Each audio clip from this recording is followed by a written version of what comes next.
Organizers of this event, and for all of you for being willing to come out on such a miserable day.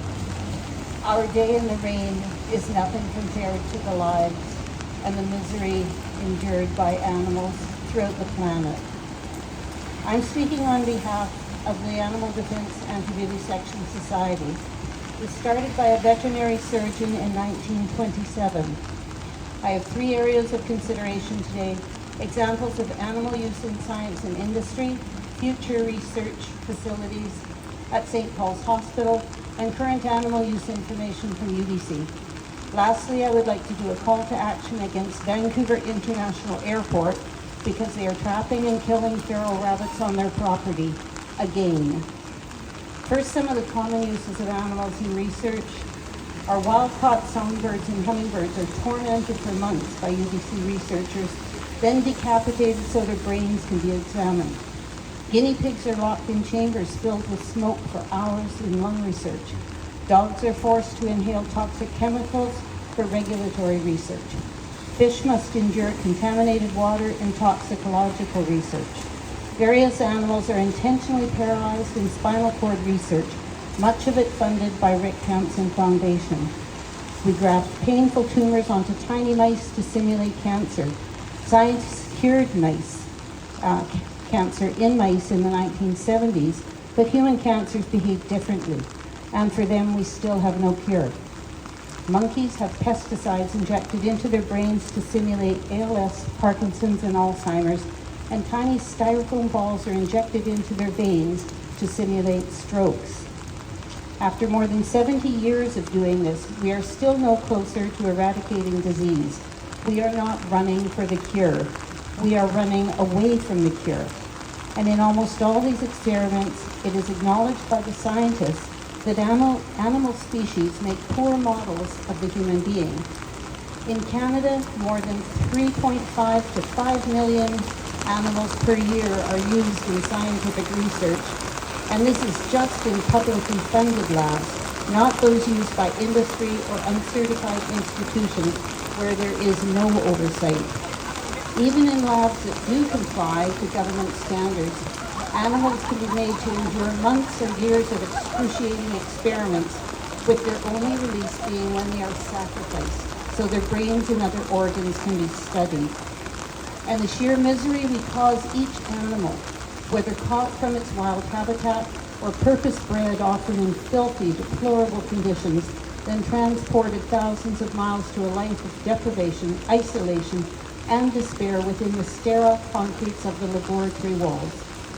They are only taken out of their cages for blood draws or to undergo often painful procedures. The researcher alone decides if pain relief is required, and none may be given if it might interfere. Excuse me.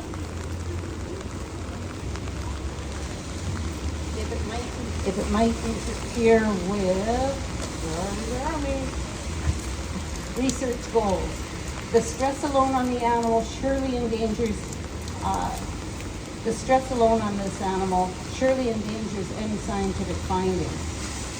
Innovative research that avoids this kind of suffering receives no government funding, while the animal experimenter receives millions of tax dollars in charitable donations.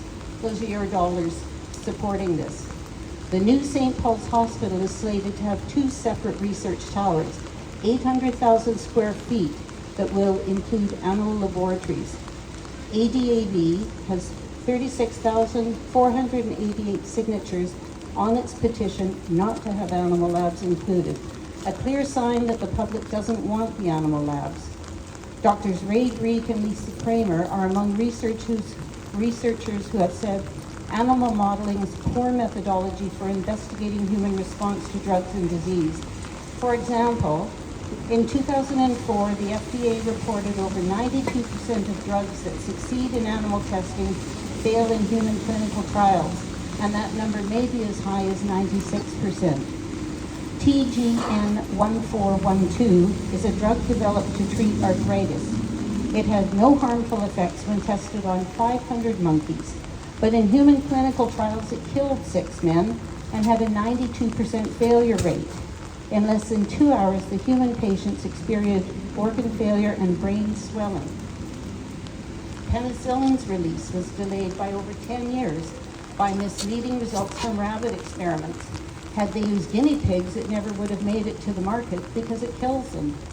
Sir Alexander Fleming, that's the physician and microbiologist who discovered penicillin, the world's first antibiotic, said, "How fortunate we didn't have these animal tests in the 1940s, for penicillin would probably never have been granted a license, and possibly the whole field of antibiotics may never have been realized."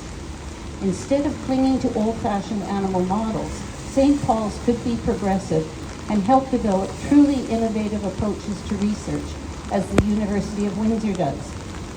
After several years of ADAV pressuring UBC to release numbers of animals used in research and the level of invasiveness of the experiments, in 2009, UBC began releasing information under the guise of being more transparent.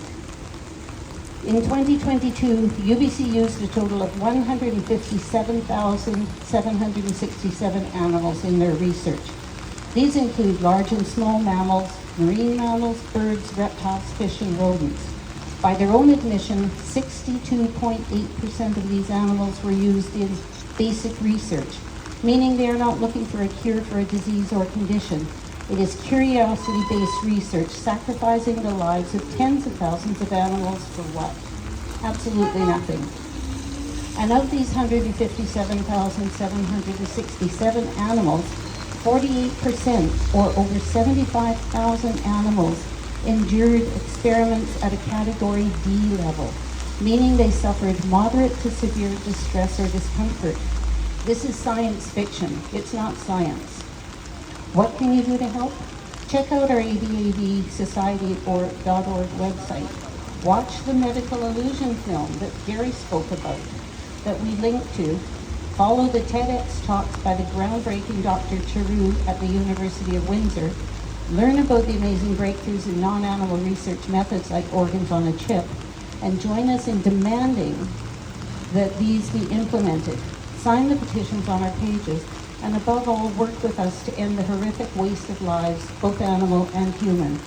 And lastly, it has come to our attention that the Vancouver airport is again killing the feral rabbits that have been dumped and allowed to breed on their land.